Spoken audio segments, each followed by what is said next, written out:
মজলুম সিবাসালান শাইখুল হাদিস ইবনে শাইখুল হাদিস হযরত মাওলানা মামুনুল হক রাহমাতুল্লাহ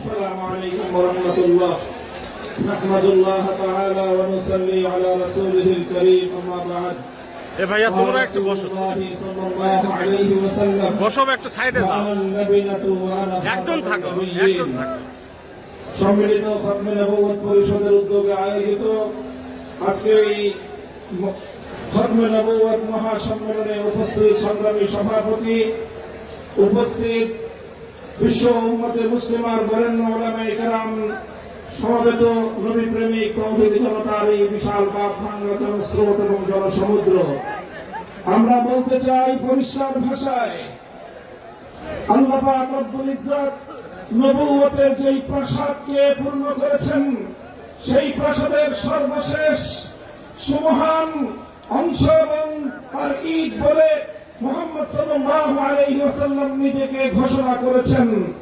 আল্লাহর নবীর পরে ইসলামের নবুয়তের এই সুমহান প্রাসাদে অন্য কেউ যদি নবুয়তের পরিচয় দিতে চায়, সে নবুয়তের এই সুমহান রাজপ্রাসাদে আবর্জনা ময়লা বলে বিবেচিত হবে।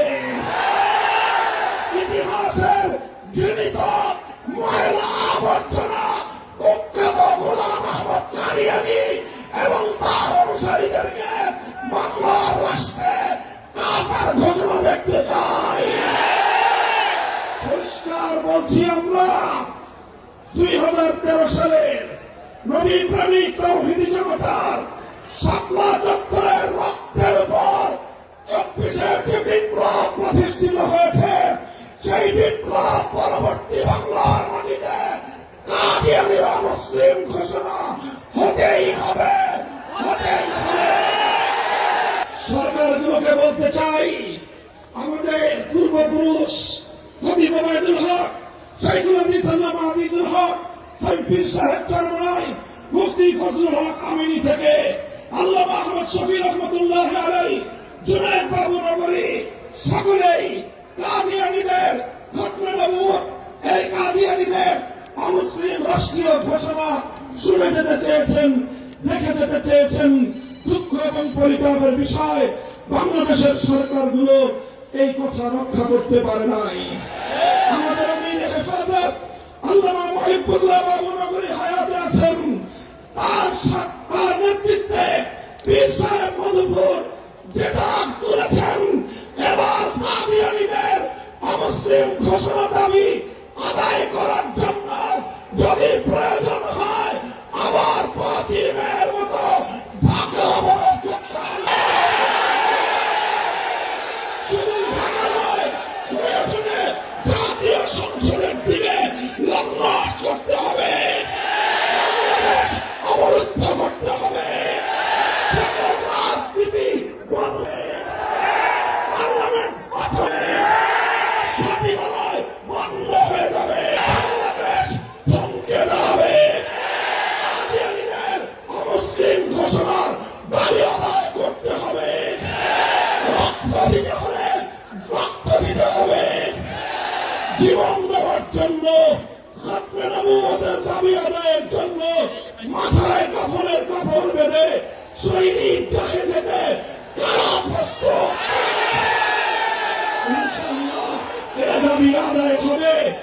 আর যদি সরকারগুলো দাবি আদায় করতে ব্যর্থ হয়, আগামী দিনে আমরা পার্লামেন্ট গঠন করব, আমরা ক্ষমতায় যাব, আমরা কাদিয়ানীদেরকে সংসদে আইন পাস করে করব, অমুসলিম ঘোষণা করব ইনশাআল্লাহ।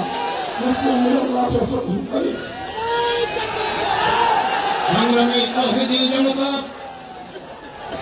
এই উত্তাল জনসমুদ্রে এ পর্যায়ে বক্তব্য রাখবেন, আমাদের উদ্দেশ্যে রাহবারি পেশ করবেন দেশের অন্যতম শীর্ষ মুরব্বী, জমিয়তে উলামায়ে ইসলাম বাংলাদেশের সংগ্রামী সভাপতি শাইখুল হাদিস আল্লামা উবাইদুল্লাহ ফারুক দামাত বারাকাতুহুম। رب العالمين والصلاة والسلام على خاتم النبيين وعلى آله وأصحابه أجمعين أما بعد حضرات علماء الكرام برادران ইসলাম আল্লাহ তাআলা যখন নিজেই কোরআন শরীফের মধ্যে বলে দিলেন মা কানা মুহাম্মাদুন আবা আহাদিন মিন রিজালিকুম ওয়ালাকিন রাসূলুল্লাহি ওয়া খাতামান নবিয়্যিন। তো আল্লাহ নিজে বললেন খাতামুন নবিয়্যিন, তাহলে আল্লাহ কি আমানো নবী? তার পৃথিবীর আপনার সেন্টার আর মরকজি